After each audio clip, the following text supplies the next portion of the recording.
asalaamu calaykum waraxmatullaahi tacaala wabarakaatu. idin salaama qiyaata sharafta leh xilli kastoo idin tahay wacano wanaagsan. waa mar kale iyo muuqaal cusub. maanta muuqaalkeena wuxuu ku saabsan yahay sidee u falcelisaa markaad xanaaqdo.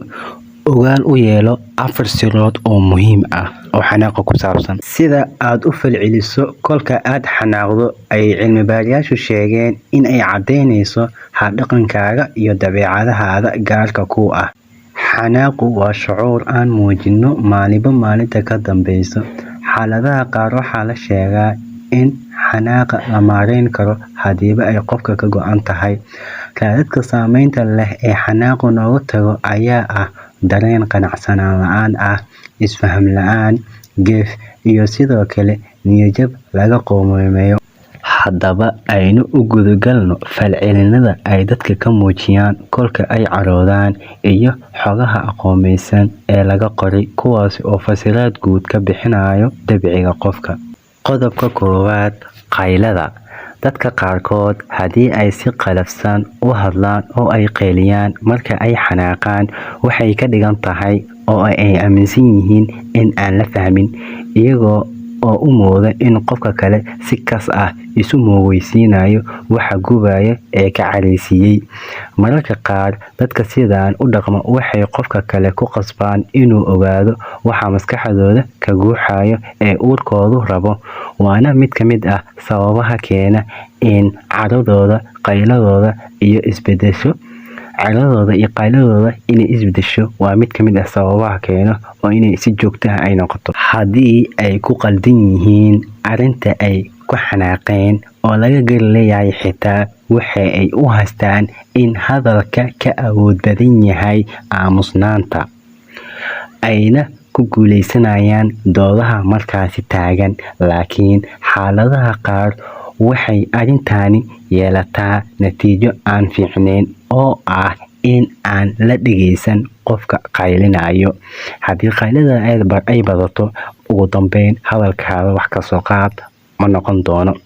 dadka dhaqamadaasi leh ma daneeyaan dareemaha dadka kale, lamana aha ama kuma baraarugsana in arintani qalbigooda dhaawac u geyneyso ama dhaawac ka geysaneyso. qodobka labaad, murugo iyo aamusnaan. waxaa jira dad faraku-tiris ah oo aamusnaan muujiya kolka ay caroodaan, waxayna ka walwalaan in ay xaaladooda ka hadlaan iyaga oo ka baqaya in ay ku dhibaan dadka ay aadka u jecel yihiin ee ay ilaashadaan, ama sabab la xiriirta in la fahmi waayo ayay u doortaan aamusnaanta. aamusnaanta waxay u doorbidayaan in qofkan u dhow uu ka fogaado hadduu arintan u sheegto, ama in uu qofkii dhibsado ama la fahmi waayo wuxuu qofkan rabo, ayuu sababtaasi ayuu u aamusaa qofkanita oo aragtidan leh. waxayna ka meermeeraan oo ay ka jejestaan in ay ka hadlaan waxa ay ka careysan yihiin iyo sida ay wax u rabaan. sabab kale oo la xiriirta aamusnaanta oo ka wanaagsan in la hadlo, sidaasaytana way u aamusnaan, aragtidaasaytana way aaminsan yihiin. arrinta layaabka leh ayaa ah in ay caradooda la sugaan waqti ku habboon, hase ahaatee ugu dambeyn way iloobaan. waxay leeyihiin qofkanita waqtigaasita ayaad arintan aad ka carisantahay u sheegi doontaa, muddo yar kadibna qofkii wuu isku iloobaa, aragtidaasitana way qabaan. waxaa la sheegaa in dadka noocan ah aysan calal ku qaad lahayn oo aysan cuqdad lahayn, cuqdad ku qaad iyo calal ku qaad aysan lahayn. dadka noocan ayaa la sheegaa. dadka aamusa kolka ay careysan yihiin waa kuwa ka baqa in ay keli noqdaan si ay u ilaashadaan dadka wehelka u ah, ayna u muujin dhibtooda. waxayna moodayaan dareenka iyo waxa dhibayo oo ay soo bandhigaan in looga fogaanayo. waa dad dayrada iyo cabashada neceb. qodobka saddexaad, qarbudaad ama qalalaaso.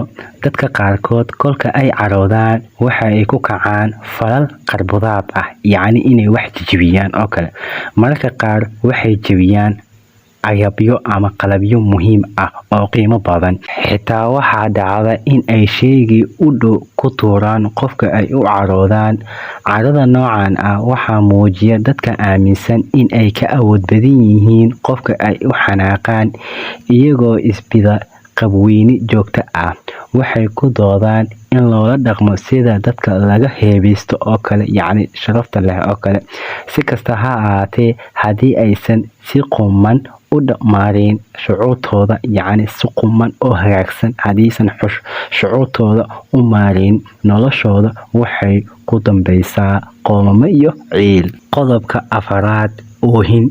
Dadka ooya marka ay xanaaqaan waa kuwa dareema in ay keli yihiin oo aysan helin wehelkii dhabta ahaa ee fahmi lahaa.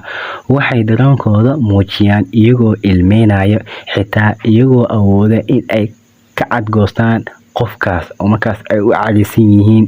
Waxay rumaysan yihiin in loola dhaqmo si aan qadarin iyo cadaalad ahayn.